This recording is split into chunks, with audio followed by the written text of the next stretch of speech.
वह जो सर्वोच्च ब्रह्मा है, सबकी आत्मा है, ब्रह्मांड का महान आधार है, सूक्ष्म से भी अति सूक्ष्म है और शाश्वत है, वह आप है और आप वही है, वह शिव है। संदेह तो सभी को होता है, चाहे वो इंसान हो या देवता।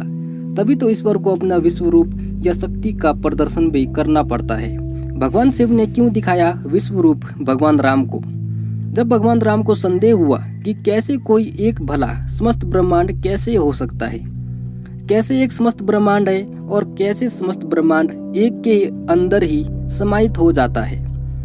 जब श्री राम शिव से पूछते हैं कि कैसे भगवान का एक सीमित रूप सभी प्राणियों की उत्पत्ति, उनके रखरखाव और विलय में सक्षम है और कैसे सभी देवता उनमें स्थित है और वो कैसे 14 लोकों को समाहित करने में सक्षम है, तब भगवान शिव ने कहा, हे राम, इस संसार में वैसे ही जैसे बरगद के बीज के अंदर लाल बरगद का पेड़ रहता है और सही समय आने पर वह छोटे से बीज के मूल से एक विशाल बरगद का पेड़ बाहर आ जाता है, उसी प्रकार समस्त सृष्टि और प्राणी मेरे शरीर से उत्पन्न होते हैं और अंत समय में पुनः मेरे अंदर ही प्रवेश कर जाते हैं। जिस प्रकार नमक पानी में पिघलकर उसमें एक हो जाता है और जब पानी वाष्पित हो जाता है वह अपने पूर्व स्वरूप को प्राप्त कर लेता है, इसी प्रकार ये सभी लोग मुझसे ही उत्पन्न होते हैं और मुझ में ही प्रवेश कर जाते हैं। तब श्री राम ने कहा, हे महानुभाव, आपने जितने भी उदाहरणों से मुझे समझाने की कोशिश की है,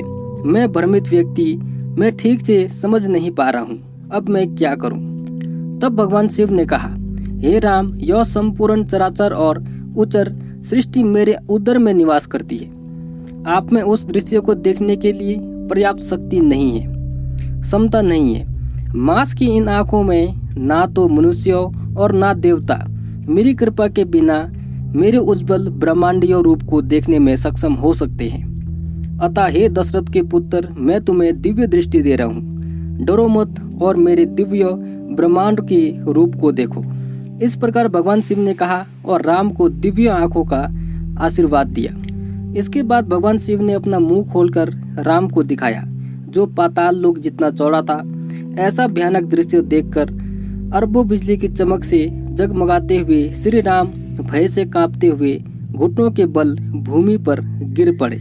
उन्होंने जमीन पर साष्टांग प्रणाम किया और कई बार भगवान शिव से प्रार्थना की।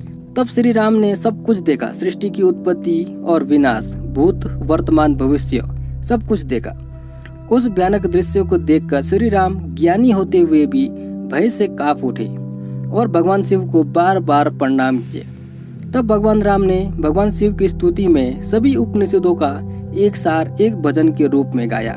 हे परम परमेश्वर, प्रसन्न होने पर कष्टों को दूर करने वाले, हे प्रभु, हे ब्रह्मांड के स्वामी, हे विश्व द्वारा पूजित, हे भगवान जो देवी गंगा को सिर पर धारण करते हैं, हे अर्धचंद्र धारण करने वाले, कृपया मुझ पर प्रसन्न हो। मैं अब अनाथ के समान हूँ, कृपया मुझे संसार के भय से बचाएं। हे ईश्वर, जैसे वृक्ष पृथ्वी पर जन्म लेता है और मर जाते हैं, इसी प्रकार ये संपूर्ण ब्रह्मांड आपसे उत्पन्न हुए हैं और आप में ही निवास करते हैं। और हे शिव, वे तुझ में ही विलीन हो जाते हैं। हे त्रिशूलधारी, ब्रह्मा, इंद्र और मरुतों, गंधर्वों, यक्षों, राक्षसों, सिद्धों के समूह, गंगा और अन्य शक्तिशाली नदी समूह, 7 महान महासागर, सभी आपके चेहरे के अंदर है। हे अर्धचंद्र धारण करने वाले, जो संपूर्ण ब्रह्मांड आपकी माया से रचा गया है। हर हर महादेव।